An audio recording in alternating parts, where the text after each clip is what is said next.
Isang mapagpalang araw po sa ating lahat.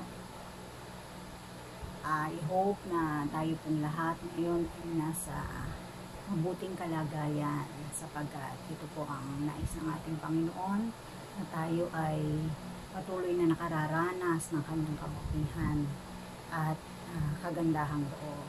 Sa oras po na ito, tayo ay minsan pang mag-aaral ng salita ng Diyos. Ito po ang unang araw ng ating extended family prayer at ang unang araw ng pag-aaral natin sa Book of Revelation. So, nais ko pong basahin ang salita ng Diyos mula po sa Revelation chapter 1, beginning verse 1. Ito ang pahayag na ibinigay ng Diyos kay Jesucristo at sa pamamagitan ng anghel na kanyang isinugo, kanya namang inihayag kay Juan na alipin niya ang layunin ng pagpapahayag na ito ipabatid sa mga alipin ng Diyos ang mga bagay na malapit ng maganap. Ito ang patutuon ni Juan sa lahat ng nakita niya tungkol sa mensahe ng Diyos na ipinahayag naman ni Jesucristo. Mapalad ang bumabasa ng aklat na ito, ang mga nakikinig sa propesya nito at tumutupad sa nasusulat dito, sapagkat malapit na itong maganap. Mula kay Juan, para sa 7 iglesia sa lalawigan ng Asya. Sumainyo nawa ang pagpapala at kapayapaan mula sa Diyos na siyang nakaraan, kasalukuyan at darating. Ito'y mula sa 7 espiritong nasa harap ng kanyang trono. At mula kay Jesucristo, ang tapat na saksi, ang panganay na anak, ang unang binuhay mula sa mga patay, at pinuno ng mga hari sa lupa. Iniibig niya tayo at sa pamamagitan ng kanyang dugo ay pinalaya niya tayo sa ating mga kasalanan. Ginawa niya tayong isang lahi ng mga pari na naglilingkod sa kanyang Diyos at Ama. Kay Jesucristo ang kapurihan at kapangyarihan magpakailanman. Amen. Tingnan ninyo, dumarating siyang nasa mga alapaap at makikita siya ng lahat, pati ng mga sumibat sa kanyang tagiliran. Tatangis ang lahat ng lipi sa lupa dahil sa kanya. Ganoon nga ang mangyayari. Amen. Ako ang Alpha at ang Omega. Sabi ng Panginoong Diyos na makapangyarihan sa lahat, Diyos sa kasalukuyan, sa nakaraan at siyang darating.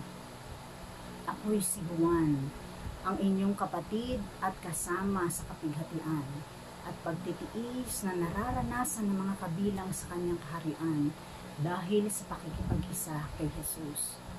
Tinapon ako sa isla ng Patmos sapagkat ipinahayag ko ang salita ng Diyos at ang katotohanang inihayag ni Jesus. Noon ay araw ng Panginoon at habang nasa ilalim ako ng kapangyarihan ng Espiritu Santo, narinig ko mula sa aking likuran ang isang malakas na tinig na parang tunog ng trumpeta. Sabi niya, isulat mo ang iyong nakita at ipadala mo sa 7 iglesia sa Efeso, Esmirna, Pergamo, Tiatira, Sardis, Philadelphia at Laodicea. Lumingon ako upang tingnan na nagsasalita at nakakita ako ng 7 ilawang ginto. Nakatayo sa gitna ng mga ilawan ang isang parang anak ng tao na nakadamit ng hanggang sakong at may gintong pamigkis sa kanyang dibdib. Ang kanyang ulo at buhok ay kasing puti ng balahibo ng tupa o ng niebe. Ang kanyang mga matay parang apoy na nagliliyab. Kumikinang ang kanyang mga paa na parang tansong pinapintab at parang rumaragas ang tubig ang kanyang tingin. May hawak siyang 7 bituin sa kanang kamay at lumalabas sa kanyang bibig ang isang matalim na tabak na sa magkabilay ng talim. Ang kanyang mukha ay nakakasilaw na parang matinding sikat ng araw. Pagkakita ko sa kanya, para akong patay na bumagsak sa kanyang paanan. Ngunit ipinatong niya sa akin ang kanyang kamay at sinabi, huwag kang matakot. Ako ang simula at ang wakas, at ang nabubuhay. Namatay ako, ngunit tingnan mo, ako'y buhay ngayon at mananatiling buhay magpakailanman. nasa ilalim ng aking kapangyarihan ang kamatayan at ang daigdig ng mga patay. Kaya't isulat mo ang iyong nakita, ang nangyayari ngayon at ang mangyayari pa pagkatapos nito. Ito ang kahulugan ng 7 ilawang ginto at ng 7 bituing hawak ko. Ang 7 ilawang ginto ay ang 7 iglesia at ang 7 bituin ay ang mga anghel ng 7 iglesia. Pagpalain po ng Diyos ang pagkakabasa, ang pag-aaral natin, ang kanyang buhay at makapangyarihang salita. Napakasarap isipin na sa panahong ito na ating nararanasan ang pandemic na ito, ang nararanasan po natin ngayon ay masasabi natin na marahil ay nakapagpapalungkot, kapagpapahina ng loob sa bawat isa sa atin, or marahil sa mga hindi nakakakilala sa ating Panginoon.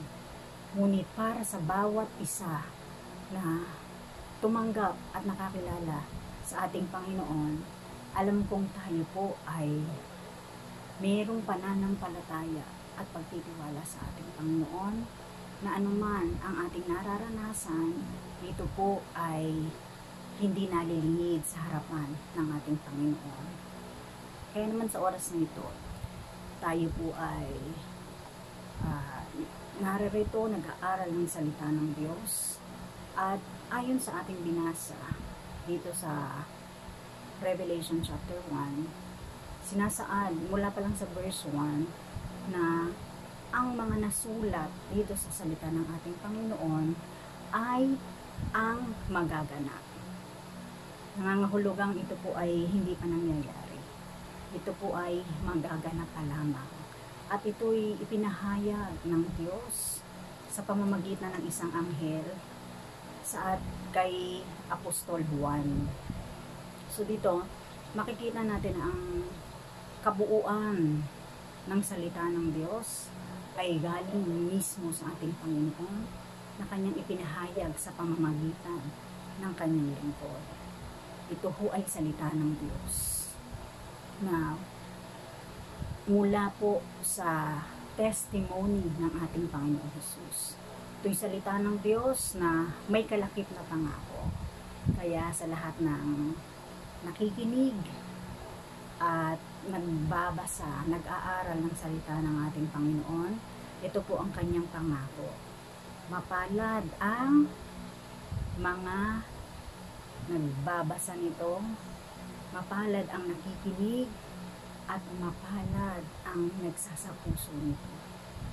So, tayo ngayon, maituturing natin na kabilang tayo sa mga mapalad na pinangakuan ng ating Panginoon dahil tayo patuloy na nag-aaral ng kanyang buhay at makapangyarihang salita. Ito'y pangako ng Diyos sapagkat nais niya na tayong lahat ay patuloy ng makaranas ng kanyang katapatan.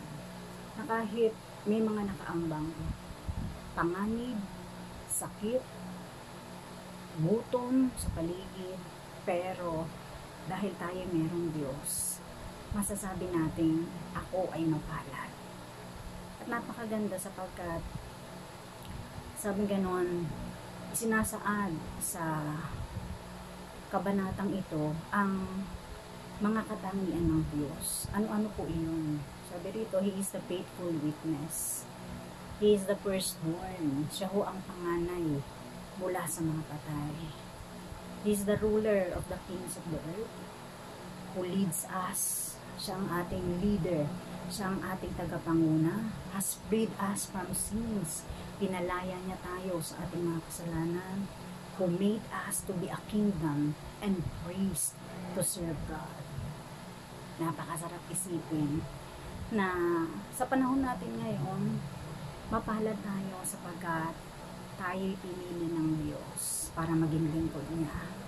Kung babasahin po natin ang lumang tipan, makikita natin na ang mga Levita lang ang piniling maging priest during that time. Sila piling-pili, maselan po ang pagpili ng Diyos pagdating sa kanyang mga lingkod. Pero ngayon, sabi sa 1 Peter, sabi ganon, we are a chosen generation, a royal priesthood, called to show forth the praises of God. Mapalad ka kapatid dahil ikaw ay isa kabilang sa lingkod ng Diyos. Biniyayaan niya ng isang pribilehiyo na maging lingkod niya. Kaya po nakakatuwa na sa pasimula pa lang ng aklat na ito ng pahayag, sinasabi na ng ating Panginoon na tayo po ay mapalad. Una, dahil tayo nagbabasa nito, nag-aaral. Isa pa, dahil tayo ay pinili niya at binilang niya sa kanyang mga lingkod. Ano pa po ang sabi naman? Sabi sa verse 7, He is coming with the clouds. Ito po ay magaganap sa hinaharap. Darating ang ating Panginoon. So verse 8, He is the Alpha and the Omega. He is the first and the last, the beginning and the end. Kaya po, tayong lahat ay nararito, nalikha ang daigdig, nalikha ang lahat dahil sa ating Panginoon. Siya ang nagpasimula nito. At siya rin naman ang may karapatan na wakasan kung ano man ang ating nararanasan. Sabi nga He is the Almighty. He is the living one. Siya po ay buhay. Siya po ay mananatiling buhay magpakailanman. Napakasarap isipin na ang pinaglilingkuran nating Diyos ay isang Diyos na makapangyarihan. Siya ay buhay. Minsan lamang namatay, ngunit mananatiling buhay magpakailanman. Sabi nga sa verse 18, He is alive forever and ever. And He holds the keys of death and Hades. Siya ang may hawak ng susi ng buhay. Kaya sabing gano'n sa verse 17, do not be afraid. Huwag kang matakot. Kung wala ka mang trabaho ngayon, kung wala mang pinagmulan ng kita, pero ang katotohanan, meron kang Diyos at kahit kailan, siya ay hindi nawawala at hindi mawawala. Mananatiling buhay sa buhay mo. Siya ang nangako hindi ka iiwan at hindi ka pababayaan. He is the same yesterday, today, and forever. Kaya sabi niya sa verse 17, do not be afraid. Huwag kang matakot. Siya ang simula, siya ang wakas. Kung nagkaroon ng sakit na kumakalat na coronavirus, manampalataya kang siya rin ang magtatapos nito. Siya na nagpasimula sa iyo magagandang bagay, ay siya rin magtatapos nito. Kaya naman, kung meron man tayong pinatatakutan, kung meron man tayong ayaw harapin dahil sa ating nararanasan, lagi nating tatandaan, ang Diyos ay buhay. Siya ay nananatiling buhay ngayon, bukas at magpakailanman. Kung ikaw ay may problema ngayon, makakaasa ka, hindi ka pababayaan ng Diyos. God is with you. He is the Alpha and Omega, the first and the last, the beginning and the end. Sa oras po na ito, samahan niyo po ako sa isang maikling panalangin. Salamat po Diyos sa oras na ito, pagkakataon na kami mag-aral ng iyong salita. Dalangin po namin, Panginoon, bawat isang nakinig ng iyong buhay at makapangyarihang salita. Pagpalain mo ang bawat isa. Lupuban mo ng iyong banal na dugo, maging ang kanilang mga pamilya at tahanan. Umaasa po kami nananampalataya na patuloy namin mararanasan ang iyong divine protection, ang iyong guidance, even your provision will be upon us, O God. Hindi kami magkukulang sapagkat Ikaw ay buhay na Diyos. Ikaw ay dakila at tapat. Pagpalain mo po ang iyong mga lingkod, ang iyong mga anak na pinili mo. Pagpalain mo rin, O Diyos, ang aming minamahal na bansa, lalo na po ang aming presidente. Pangunahan mo siya sa kanyang mga desisyon. Gabayan mo, maging mga tao nakapaligid sa kanya, all the government officials, O God. Pagpalain mo po sila pangunahan. Gamitin mo, Panginoon, ang mga tao ito upang magpala sa iyong mga anak na nangangailangan. Pangunahan mo rin, O Diyos, ang mga frontliners, ang mga doctors, nurses, Lord, ang mga tao na naglilingkod sa kabila ng banta ng COVID-19. Bless them and cover them with your blood. At sa mga tinamaan ng sakit na ito, ipuin mo po sila, pagalingin, iparanas mo, O Diyos, ang iyong himala, dahil Ikaw ay Diyos ng himala. Maranasan nila, Panginoon, ang katapatan mo, at ang katotohanan, Ikaw ang Diyos na nagpapaganti. Maasa po kami nananampalatayang meron kang ginagawa sa oras nito, kumikilos ka at patuloy kang nagpapala sa bawat isa po sa amin. Salamat, Panginoon, umaasa po kami na patuloy na magiging mabunga ang bawat araw ng aming buhay sa panahon na ito, Diyos. Salamat po, pinupuri ka namin at maingat na binabalik sa iyo lahat ng papuri pa sa salamat. Ito pong aming dalangin sa pangalan ng Jesus. Amen.